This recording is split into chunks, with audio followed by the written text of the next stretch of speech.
Oh, that this too sullied flesh would melt, thaw, and resolve itself into a dew!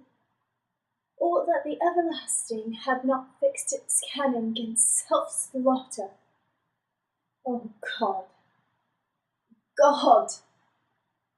How weary, stale, flat, and unprofitable seem to me all the uses of this world! Fie on't, fie! 'Tis an unweeded garden that grows no seed. Things rank and gross in nature possess it merely. That it should come to this, but 2 months dead! Nay, not so much, not 2! So excellent a king that it was to this, Hyperion to Satyr, so loving to my mother, that he might not betinkle the winds of heaven visit her face too roughly. Heaven and earth, must I remember? Why, she would hang on him as if increase in appetite had grown by what it fed on. And yet, within a month,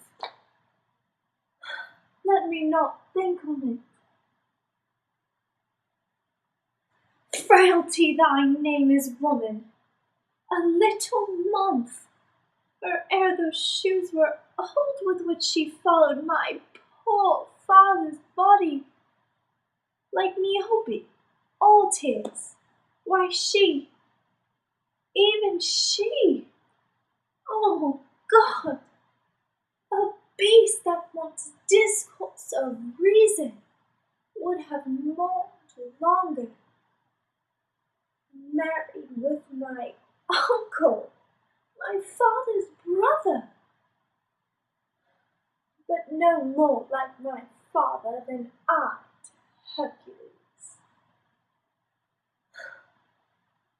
Within a month, ere yet the salt of most unrighteous tears had left the flushing in her galled eyes, she married. O most wicked speed, to post with such dexterity to incestuous sheets! It is not, nor it cannot come to good. But break my heart, for I must hold my tongue.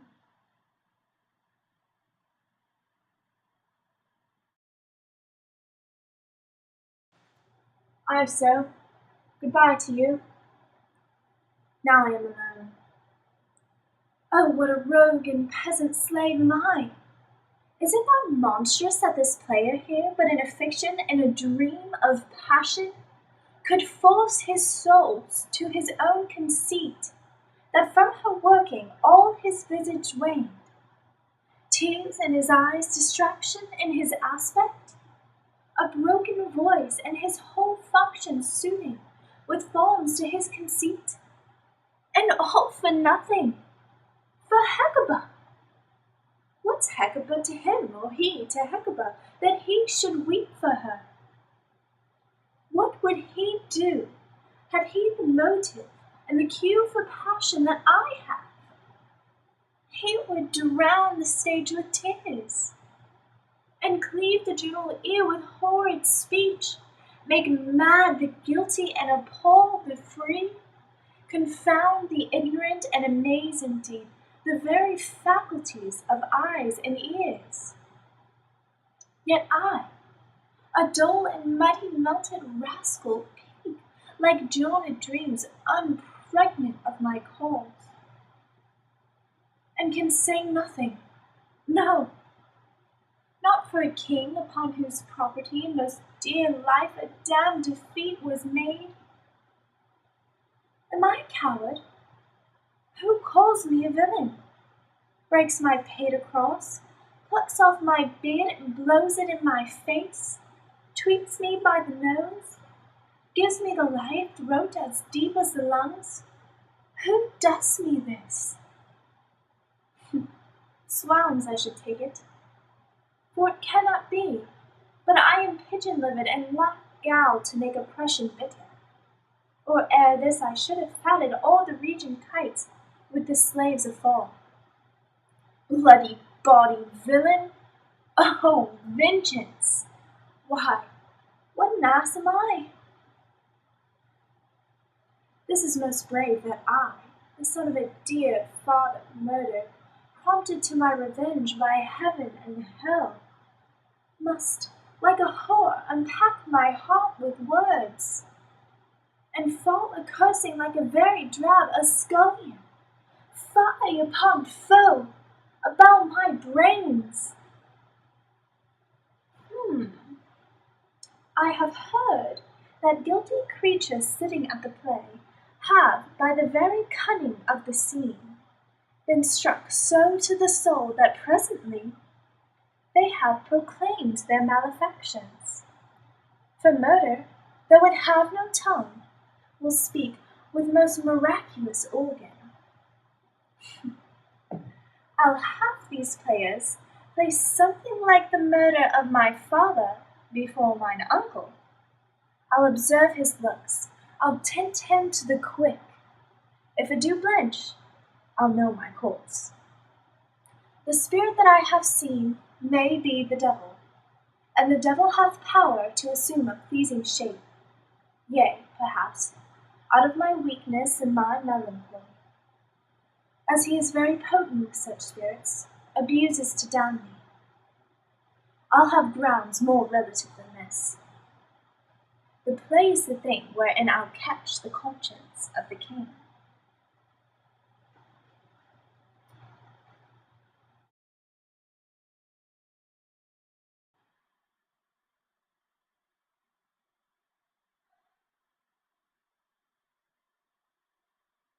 To be or not to be, that is the question. Whether 'tis nobler to the mind to suffer the slings and arrows of outrageous fortune, or to take arms against a sea of troubles, and by opposing them, to die, to sleep, no more, and by sleep to say we end the heartache and the thousand natural shocks that flesh is heir to. 'Tis a consummation devoutly to be wished. To die, to sleep, perchance to dream. Aye, there's the rub. For in that sleep of death, what dreams may come? When we have shuffled off this mortal coil, must give us pause. There's the respect that makes calamity so long life. For who would bear the whips and scorns of time? The oppressor's wrong, the proud man's contumely, the pangs of disprized love and the law's delay, the insolence of office and the spurns that patient merit of the unworthy takes, when he himself might his quietus make with a bad bodkin. Who would what else bear to grunt and sweat under a weary life, but that the dread of something after death, the undiscovered country from whose bourne no traveller returns, puzzles the will, and makes us rather bear those ills we have than fly to others we know not of. This conscience does make cowards of us all, and thus the native hue of resolution is sickened over with the pale cast of thoughts, and enterprises of great pitch and moment with regard their currents turn awry, and lose the name of action. Soft you now the fair Ophelia, nymph in thy orisons. We all must